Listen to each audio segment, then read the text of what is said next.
Hey YouTube people, today I want to do something just a little bit different from my normal videos. If you do pay attention to my channel, you know I am notoriously indecisive about what device I want to be using. With that in mind, I have quite a few devices in-house right now that I just want to do a brief overview of what I like and don't like about all of them. Most of these devices are centered around either being very portable but also have pen and touch capability, although there's an exception to that in here. But I'll just walk you through really quick. We're going to be looking at the Surface Laptop Studio with its interesting hinge design that lets you set it up like this.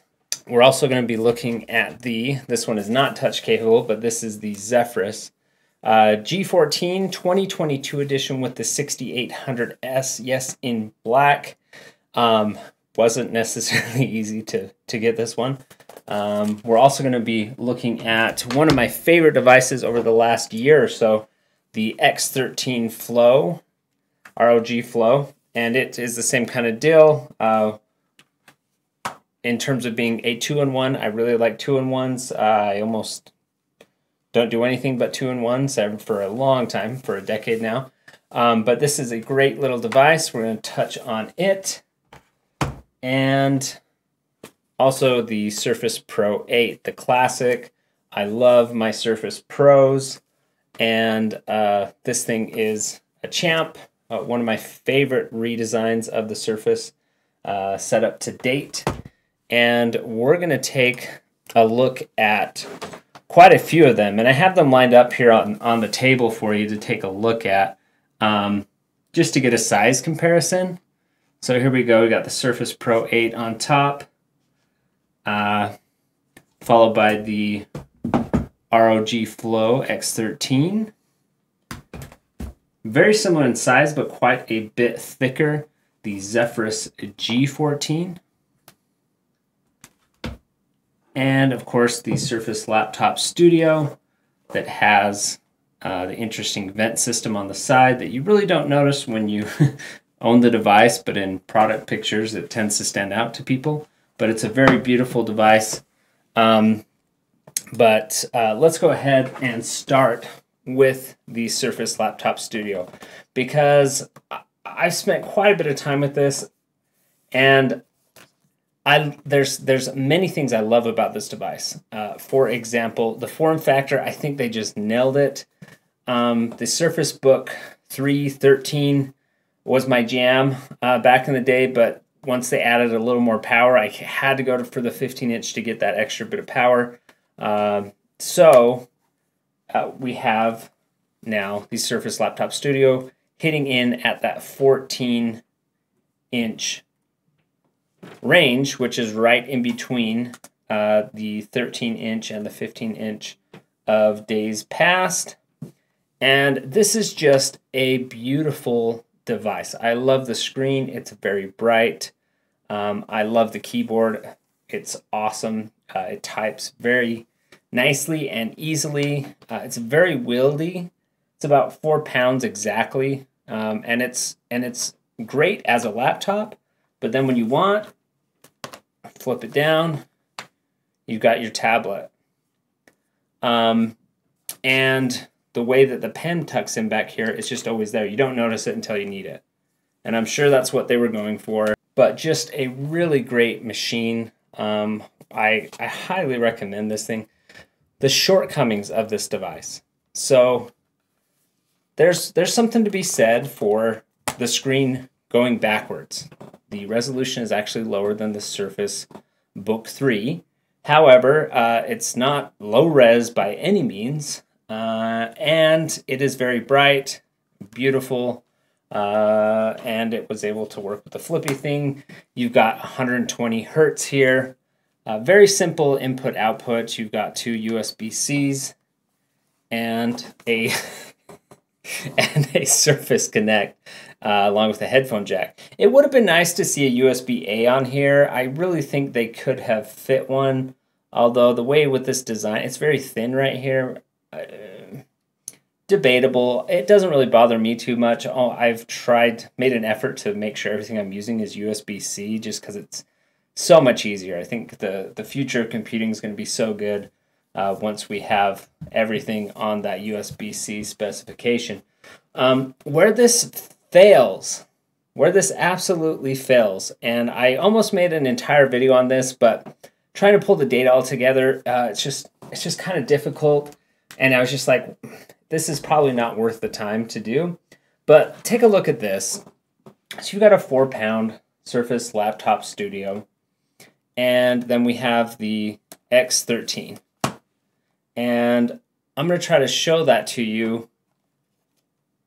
The X13 is tiny compared to the Laptop Studio.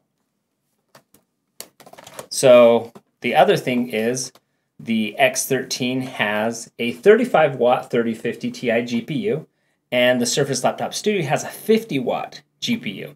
Which of these two devices, almost a pound heavier, faster GPU, which device do you think actually beats the other in benchmarks?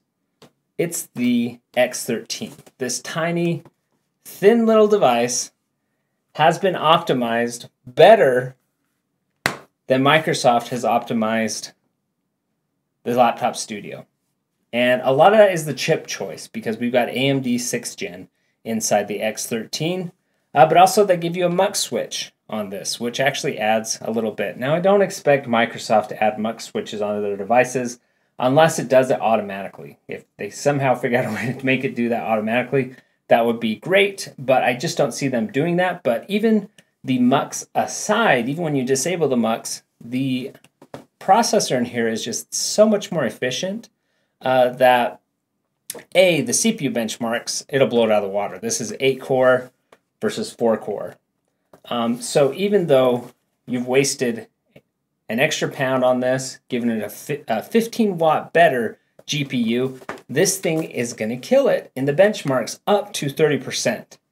And when I say up to 30%, that's after tweaking, a little bit of overclocking and kind of optimizing and tuning for performance. But that's what I do with all my devices, and I'm able to squeeze, for example, 92 frames per second out of the Tomb Raider benchmark at 1080p, where this one on the same settings, maximum 72. That's a 28% performance lead for this little guy. And there's two things about that. You may say, oh, well, this has pen support and all this. Well, guess what? In case you didn't know, this one does too. They support the same pens. They're both touch. So that's not it. Microsoft, they always do this. They are always using hardware that's a little bit behind. And that 11th Gen H series processor in here that's a quad core just is not great. And it's really sad. But what that makes me excited for is the fact that this device next year on the next iteration, whether they go Alder Lake Intel or, the new Zen 6000 series AMD, doubtful, but they'll probably at least get Alder Lake in this thing in the next gen. And if they do that, along with maybe, at that point we may have a new generation of GPUs, you're going to get some really great performance uplift on the next gen of this. I'm really excited for next year's version of this because it can pull 100 watts of power, and you can do that using USB-C, which is great. I think they're going to shoot for that 100-watt envelope on the Studio. But by next year, with the new chips, you're going to see 30 to 50% uplift in the actual performance of the device while retaining 100 watts on the chassis. So this is going to be a great device, but right now it runs so underpowered. It was difficult. When this came out, the Surface Pro 3 had a 1660 Ti, and the 1660 Ti, frankly, was better than the 3050 Ti, other than maybe the ray tracing. There's a few benchmarks where the 3050 Ti outperforms it, and if you overclock it and tweak it, you can get equivalent performance. But in general, it's about 10% slower than the 1660 Ti in standard games. So that was disappointing. It wasn't a deal breaker. They still made a lot of improvements that I still haven't really enjoyed using this device. I get it's not a gaming laptop, but when if you want to, this is, even though it's not a gaming laptop, if you have the same GPU between these two devices, they're both pen input, and this has literally 15 more watts on the GPU, 35 versus 50, and this thing is slower. It's just disappointing, and they'll do better, and it'll be better on the next generation of this. So that's the Surface Laptop Studio. Great device, but it does have some performance issues. All right, we've been talking about the X13 a lot, and so let's get into it. This little thing is amazing. I really like this device. It has a great keyboard. It isn't RGB or anything, but it does pretty well. It just feels very solid. It looks like a conventional laptop. It just looks like a kind of a thin and light. I think it's very stylish. I think the ridges look really great. It doesn't look out of place. If you looked at the Z13 tablet, which is kind of the how would you say that? Which is kind of the partner device to this one, but this is a laptop that can be a tablet, and the other one's a tablet that can be a laptop, between the X13 and the Z13, which I don't have here. But I like the X13. I've already done videos on this. I like the X13 way better because I'd much rather have a really good laptop and a decent tablet when I need it than have a kind of subpar tablet and a subpar laptop experience, because the Z13, now I'm talking about the Z13 more than X13, but the X13 is just much better than the Z13 in my opinion. While the Z13 does have that Intel chip that's pretty quick, the AMD chip in here is much more efficient, and that really lets this device shine.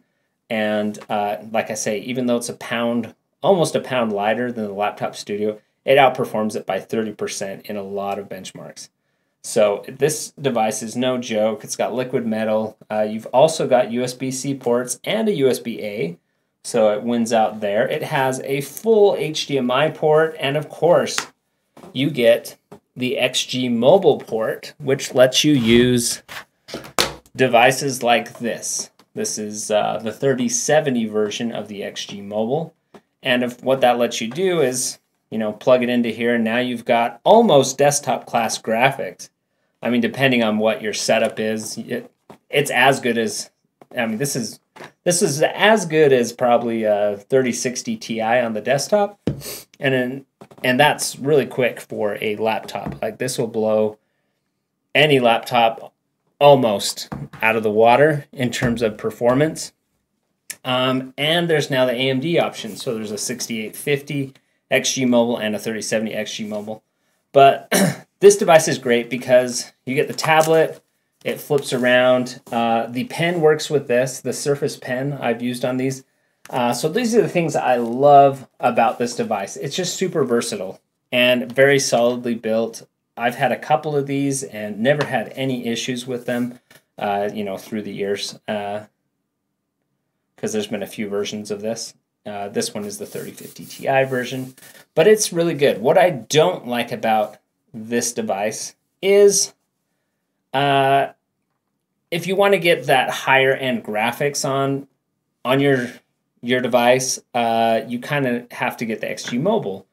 Well, if you're carrying around this laptop and the XG Mobile, that's a lot of stuff to carry. If you think of this as your AC adapter, okay, that actually makes sense. It's this, if you consider this kind of like your AC adapter, you're only carrying, this much stuff. It's fine, and you get really great performance. However, it's still a matter of, rebooting the PC, plugging in the XG Mobile, flipping the switch, making sure it's on your desk in a way that you can actually use it. and without it flipping around and the cable is kind of hanging off of it. And that's fine, but it's not like the most ideal situation. So while the performance is really good for a 3050 Ti, I would really like to see something a little higher end. Even if they added just a little bit of bulk to this, add 3/4 of a pound, make it a little thicker, get a really good built-in GPU. And that's what they've done with the next device that I'm going to talk about. So let's put the X13 away here and talk about this guy. This is the Zephyrus G14 with 6800.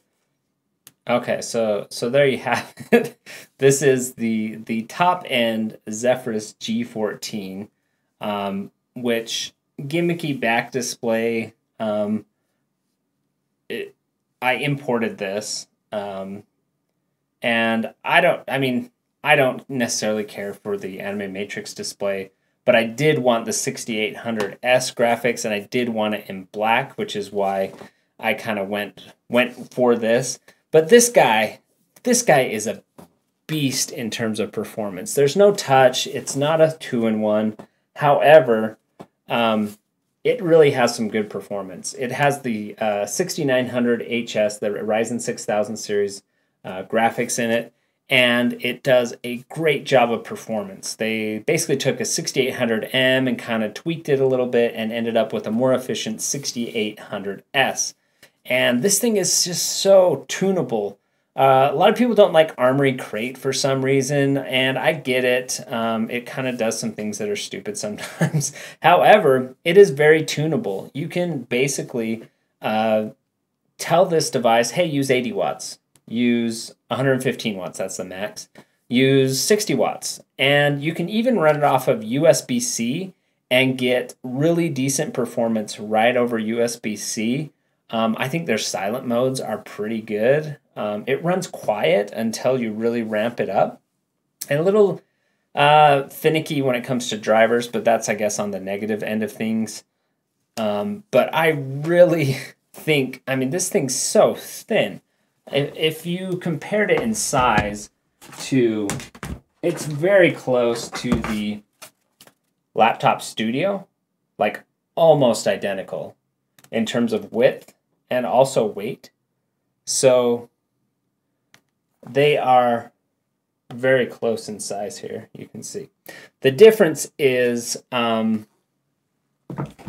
G14 has massively more performance. You're looking at almost a 2x increase in actual GPU performance and even CPU performance. It's probably at least double because it's got also 8 cores.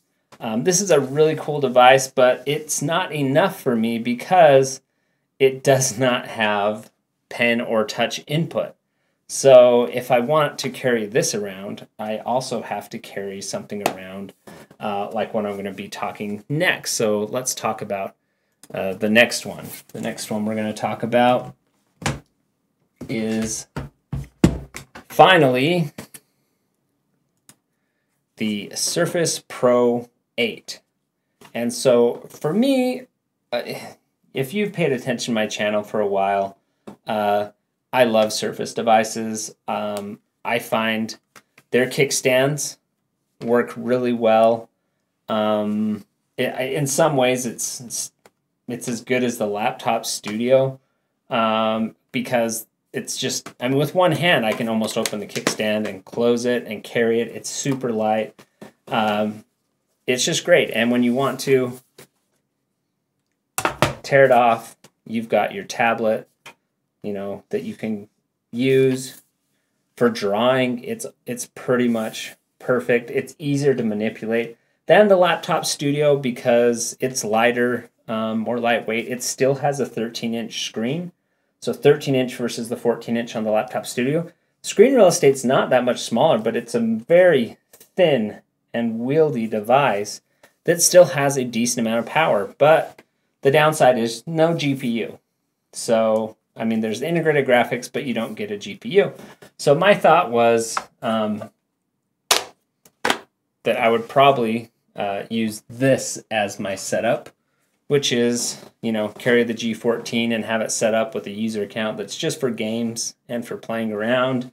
And then for office use, drawing use, I'll carry the Zephyrus Pro 8. So we have this tiny package, because with the X13 that I've been carrying around with an XG Mobile, you're already there, and it's even thicker. So to get one device with the GPU performance that I need sometimes, I'm already carrying 2 devices around like this. So why not carry my preferred tablet and a gaming laptop? Not ideal, but this is where I've ended up right now, is using this setup, kind of a dual carry setup. This is not for everyone. This is, like I say, this video is different. It's what I like to use and what I'm doing. And if you find that interesting, go ahead and give a thumbs up or a comment if you like this type of video. If you're like, hey, we don't care about you, just do performance benchmarks and tell us what's good. But yeah, that way I'm getting the best of all worlds. I get the Zephyrus Pro 8 that I really like, and that G14, man, it is incredible in terms of the performance for the weight. And I really, really like it. If you do, I mean, I haven't done all the benchmarks in the world, but if you compare even this 6800S to a mobile 3070 Ti or a mobile 3080, it's very close. This 6800S is powerful. It does drop off a little bit if you don't keep it cool. If you've watched benchmarks, if you look at Jared Tech's review of this, he saw the same thing. Super powerful, and then it kind of drops down about 20%. Still pretty fast, but it doesn't have the staying power that a larger device would have. Well, if you tweak the manual modes and drop the CPU down a little bit and let more of that power go to the GPU, I found you can sustain pretty good performance on this. In fact, and in general, if you compare the 6800S in a lot of benchmarks that are just rasterizing benchmarks, not ray tracing, just standard games, I found that it is, within a few percent of those XG mobiles. Like literally, it's that fast, and it uses less power than they do. So it's a pretty compelling device. I really like the G14. I think design-wise, it's a beautiful device. I think if they just made this a 360-degree hinge and added touch, man, I would be all over this thing. But I guess that leads us to one final thing. And what I'm talking about here is this, the ROG Flow X13. And this thing should be, it's like almost tailor-made for me. So you think 16-inch laptop, that thing's huge. You don't like that. And no, I don't. I actually would prefer if this was something like the ROG Flow X14 or X15. However, if you look at the screen on this versus the screen to body ratio, it is very high. And in fact, if you were to put this side by side with the Surface Book 3, you would see that the Surface Book 3 is actually deeper than it, but not quite as wide. So this is about the size of a Surface Book 3, which I carried for a year or two. So it actually is within that range, even though it's 16 inches. It's not as big as it may seem compared to other 16-inch devices. But this thing looks like an absolute beast. I already talked about how well ASUS kind of tunes their chips and how much that muck switch really makes a difference for performance. And this has everything. I mean, first of all, you're looking at, Ryzen 9 6000 series.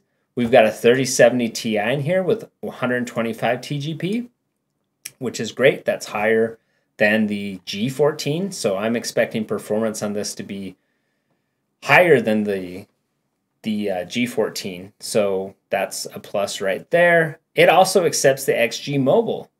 So you may think, well, if you have a 3070 Ti, what do you want to hook up a XG Mobile 3080 on it? I don't think you want to hook up an XG Mobile 3080 on this thing.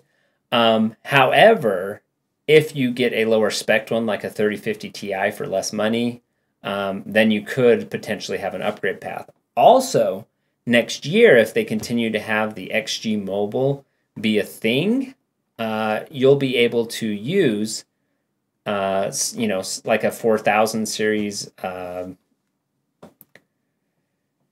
NVIDIA chip on this laptop. So it kind of gives you a little bit of future proofing because it has that.